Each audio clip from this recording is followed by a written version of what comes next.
अस्सलाम वालेकुम everyone, I hope you all are doing good.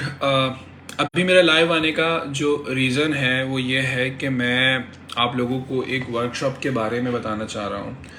मैंने अभी कुछ दिनों पहले एक लाइव सेशन कर रहा था और उसके अंदर मैंने इस वर्कशॉप के बारे में बात की थी कि we are going to conduct a workshop on product analysis.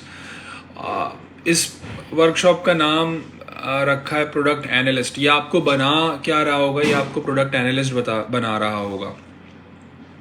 आज इस वर्कशॉप का पेज जो है वो हमने लाइव कर दिया है। enablers.org/workshop के ऊपर आप जाएंगे तो you will be able to register yourself here. अच्छा, इट्स अ पेड वर्कशॉप और फिलहाल ये सिर्फ कराची के अंदर फेस टू फेस की जा रही है।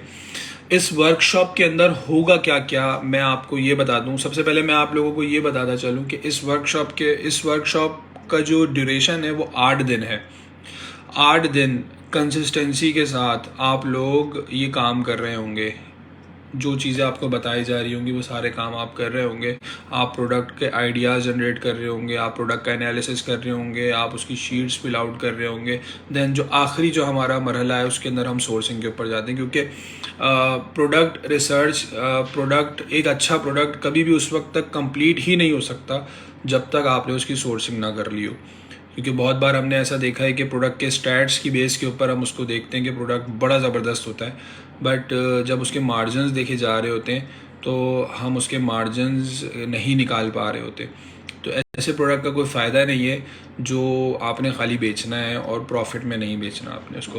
तो ये इसकी जो टाइमिंग है वो 12 बजे से लेकर शाम 5 बजे, 5 घंटे तक आप 5 घंटे डेली इस काम को करेंगे और इतना एग्रेसिवली करेंगे।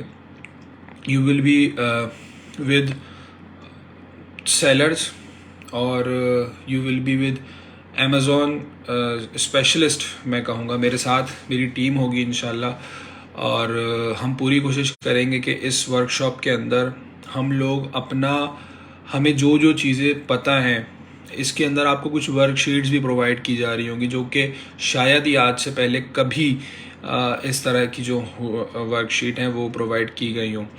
मैं इसके ऊपर काफ़ी अरसे से काम कर रहा था। इट्स बीन ऑलमोस्ट 1.5 मंथ मैं इस चीज़ के ऊपर काम कर रहा था और हमने बड़ी मेहनत से ये चीज़ डिज़ाइन की है। I don't know about the results but this workshop is very very dear to my heart और मुझे बड़ी उम्मीद है कि ये वर्कशॉप करने के बाद जो भी ये वर्कशॉप अटेंड करेगा और इसको पूरी तरह से इम्प्लीमेंट भी कर देगा। देखें, कोई भी चीज़, कोई भी ट्रेनिंग कर लेना, कोई भी वर्कशॉप ले लेना ये कमाल नहीं होता। उस चीज़ को इम्प्लीमेंट करके उसके रिज़ल्ट जनरेट करना ये असल चीज़ होती है। बहुत बार हम इम्प्लीमेंटेशन ही नहीं कर पाते। तो समझ लें कि 8 दिन तक आप एक जेल के अंदर बंद हो जाएंगे और आपने जो है वो ना चाहते हुए भी मेहनत करनी है। तो अच्छा, इसकी एक और वजह है ये चीज़ करने की कि मैं बार बार एक ही बात कहता हूँ कि निश बेस्ड काम करें, ए टू ज़ी काम के ऊपर ना जाएं। तो उसकी अब मैंने उसको एक हकीकी शक्ल देना स्टार्ट कर दी। मेरा लास्ट फ्राइडे मैंने सेशन भी एक किया था कि निश बेस्ड फ्रीलांसिंग के ऊपर, और उसमें भी मैंने इस वर्कशॉप का जिक्र किया था। तो फाइनली पेज जो है वो लाइव हो गया है। You can register yourself from there. आप जा सकते हैं enablers.org/workshop के ऊपर और अपने आप को जाके रजिस्टर कर सकते हैं। फर्स्ट कम फर्स्ट बेसिस है और लिमिटेड सीट्स है। हमें नहीं पता हम इसके बाद दोबारा ये वर्कशॉप कब कराएंगे, बट हमेशा पहली बार जो भी चीज़ हो रही होती है ना वो बड़ी डिटेल्ड होती है या कुछ भी होती है तो बहुत ज़्यादा डिटेल होता है जो भी चीज़ पहली बार होती है। उसके बाद ऑब्वियस सी बात है आप जो है रिफ़ाइन कर सकते हैं। अच्छा, ये वर्कशॉप किसके लिए नहीं है मैं वो बता दूं। ये वर्कशॉप उसके लिए नहीं है जिसने प्राइवेट लेवल के अंदर काम नहीं करना, जिसको प्राइवेट लेवल के अंदर बिल्कुल इंटरेस्ट नहीं है। ये वर्कशॉप उसके लिए बिल्कुल नहीं है। ये वर्कशॉप उसके लिए बिल्कुल नहीं है कि जिसको मेहनत नहीं करनी, जो कि अपने आप को कंफर्ट जोन से बाहर नहीं निकाल सकता। ये वर्कशॉप उसके लिए बिल्कुल नहीं है। इस वर्कशॉप के अंदर कोई जादू नहीं है कि जी हम जो है वो कोई जादू करेंगे और हमें प्रोडक्ट मिल जाएगा। प्रोडक्ट तो मिल जाएगा, लेकिन उस प्रोडक्ट का एनालिसिस करना और ये इस नतीजे पे पहुंचना कि ये प्रोडक्ट काम का है या नहीं है, ये फैसला करने वाले बन जाएंगे आप। मुझे नहीं लगता कि आपको किसी अप्रूवल की ज़रूरत पड़ेगी फिर इसके बाद, क्योंकि इसकी वर्कशीट्स इतनी सारी हैं और उस बेस के ऊपर जब आप करेंगे तो एक बड़ा लॉन्ग प्रोसेस है।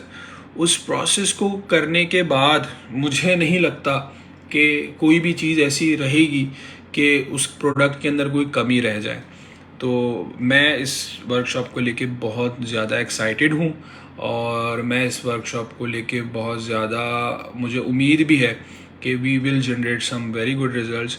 अब मैं आपको बताता हूँ कि भाई जी इस वर्कशॉप की फ़ीस है क्या। इस वर्कशॉप की फ़ीस इज़ लेस देन $50, $50 भी नहीं है। मुझे इसकी एग्जैक्ट $50 रखनी थी, जो कि थोड़ी सी ज़्यादा बनती है, बट हमने इसकी फ़ीस जो है वो 12,000 रखी है। मुझे नहीं पता अगली वर्कशॉप कराते हैं हम इसकी यही फ़ीस होगी या नहीं होगी, क्योंकि देखें इसमें एफ़र्ट लग रही है। यही चीज़ फ्री भी दी जा सकती है, बट फ्री में जब भी कोई चीज़ दी जाती है लोगों को कदर नहीं होती है। हम ये प्रीवियस में कर चुके हैं, ये काम करके देख चुके हैं, तो वो बंदा उसको सीरियस नहीं लेता। प्लस लेस देन $50 की ये इन्वेस्टमेंट है, और ये लेस देन $50 की इन्वेस्टमेंट को आप मिनिमम 10 टाइम्स भी अगर मल्टीप्लाई कर लेना तो इसका 10 टाइम्स ज़्यादा आप इसका ROI अचीव कर सकते हैं। तो मैं कहूँगा 1000% आप इसका ROI अचीव कर सकते हैं। तो ये बड़ा सोच समझ के ये प्राइसिंग भी रखी गई है, हालांकि ये प्राइसिंग इसकी ये है नहीं वो चीज़। और इसके ऊपर जो एफ़र्ट लगी है, इसकी जो वर्कशीट्स हैं, ये सारी चीज़ें हैं, ये मोर देन $500 की वर्थ रखती है। बिलीव मी, ये मोर देन $500 की वर्थ रखती है, जो कि आपको लेस देन $50 में मिल जाएगी। तो लेट्स सी कि जो है वो हमें इसका रिस्पांस कैसा मिलता है। 13 मार्च से ये स्टार्ट है, मतलब जो नेक्स्ट मंडे आ रहा है that will be the first day of this workshop. पहला दिन होगा इस वर्कशॉप का। तो इंशाल्लाह हम इसके अंदर कुछ प्रोडक्ट्स रिजल्ट्स देखेंगे। मैं आपको इसके कंटेंट्स बता देता हूँ। हमारा जो पहला दिन होगा वो हम टूल्स के ऊपर बात करेंगे, क्या रिस्पॉन्सिबिलिटी होगी, आप बेसिकली एक प्रोडक्ट एनालिस्ट का काम होता क्या है और वो अपने आप को किस तरह प्रेजेंट कर सकता है, टूल्स के अंदर कितनी एक्यूरेसी है और इम्पोर्टेंस क्या है टूल्स की, और विदाउट टूल्स आप क्या क्या चीज़ें कर सकते हैं। तो हमारा इसके अंदर एक कंटेंट का पार्ट ये है। Then product idea. बहुत सारे लोगों को प्रोडक्ट आइडिया जनरेट करने में प्रॉब्लम हो रही होती है, तो प्रोडक्ट आइडिया कैसे जनरेट होगा, ब्रांड एनालिटिक्स की शीट से आप किस तरह कर सकते हैं, वो मिलेगी कहाँ से, क्या each and everything will be shared with you. फिर डेटा एनालिसिस के ऊपर हम आ जाएंगे। हम उसके अंदर टर्मिनोलॉजीज़, क्या रेवेन्यू क्यों देखा जाता है, रिव्यूज़ क्यों देखे जाते हैं, रिव्यू वेलोसिटी से क्या फ़र्क पड़ रहा होता है, एक्सरे से हम डेटा इंसाइट्स कैसे निकाल सकते हैं, और मल्टीपल कंट्रीज़ के अंदर हम किस तरह कर सकते हैं। हमने जो प्लान ऑफ एक्शन बनाया है, हमने प्लान ऑफ एक्शन में सिर्फ ये नहीं रखा कि हम सिर्फ US या UK की बात करेंगे। We will be talking about Japan market, we will be talking about Germany market, we will be talking about Canada, we will be talking about Australia. तो ये जो बाकी जो मार्केट्स हैं जो कि जिनके अंदर इतना ज़्यादा कंपटीशन नहीं है, हम इन मार्केट्स के ऊपर भी बात करेंगे और हम ऐसे पॉइंटर्स निकालेंगे कि जिससे आप इस वर्कशॉप को अपने लिए एक समझ लें एक मुस्बत चीज़ बना सकते हैं। फिर कीवर्ड साइंस जो है वो ये एक बड़ा इम्पॉर्टेंट चीज़ होती है कि जी कीवर्ड की साइंस लोगों को नहीं समझ आती। लोगों को पता नहीं होता कि जी कीवर्ड क्या है, मेन कीवर्ड किस तरह फाइंड आउट करना है, इसके अंदर कन्फ्यूजन्स रहती है।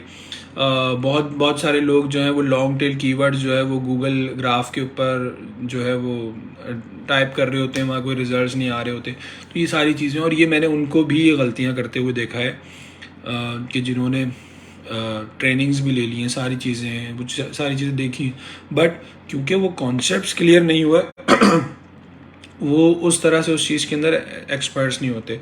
फिर अपॉर्चुनिटीज़ क्या क्या चीज़ें हैं, उसकी उस जगह की weather condition, economic condition, season, demographics, ये सारी चीज़ों के ऊपर बायर पर्सोना किस तरह क्रिएट करना है आपने, each and everything will be there. Market segmentation है, उसके क्या आपके जो है वो इम्पैक्ट होता है उसका, डिज़ाइन सिलेक्शन वो कैसे करना है, वेरिएशन कितनी होनी चाहिए, कितनी में जाना है, अगर वेरिएशन ज़्यादा भी हैं तो वहाँ पे गैप कौन सी वेरिएशन में फाइंड आउट करना है, कैसे फाइंड आउट करना है, रेवेन्यू का गैप, रिव्यूज़ का गैप, ये सारी चीज़ें किस तरह करनी है, फिर प्रॉपर बजटिंग किस तरह करनी है, सोर्सिंग किस तरह करनी है, पूरा एक साइकिल कैसे बनाना है, ईच एंड एवरीथिंग। यहाँ पे हम बात सिर्फ और सिर्फ प्रोडक्ट की करेंगे इसके अंदर, और कोई बात नहीं करेंगे जी लॉन्चिंग, रैंकिंग, ये क्या, ये सारी चीज़ों की बात नहीं होगी।